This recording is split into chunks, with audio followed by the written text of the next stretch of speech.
প্রিয় শিক্ষার্থী বন্ধুরা, এখন আমরা কয়েকটা নেগেটিভ ওয়ার্ড যুক্ত যে প্রেজেন্ট ইনডিফিনিট টেন্স নিয়ে যে আলোচনা করি। দেখেন যে I do do not play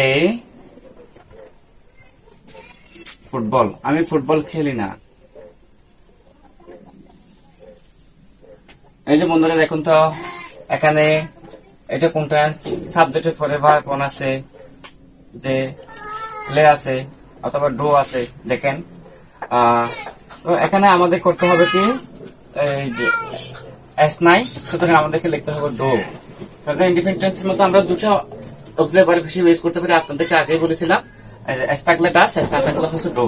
সুতরাং এখানে এস নাই, আমরা ডু দিছি। এরপরে এখানে নেগেটিভ কোন শব্দ আছে কিনা দেখেন তো।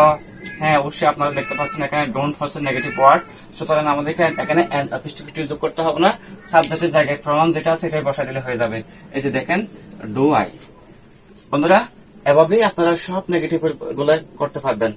আশা করি বুঝতে পেরেছেন। বন্ধুরা দেখেন, এখন আমরা আরেকটা উদাহরণ দিই। হি ডাস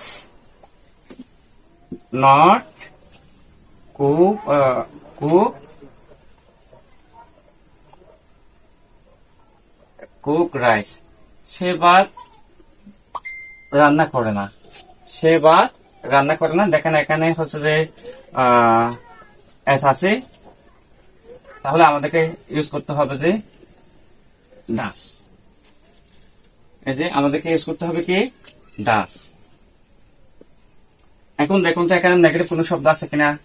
হ্যাঁ, অবশ্যই নেগেটিভ শব্দ আছে, দেখতে পাচ্ছেন আপনারা। সুতরাং এখানে এনএফএসটিভি যোগ করার দরকার নাই। আমার প্রোনাউন যেটা আছে সরাসরি সেটা নিয়ে যাবো, এখানে বসা দেন। এই যে হি, এই যে দেখতে পাচ্ছেন। ধন্যবাদ সবাইকে।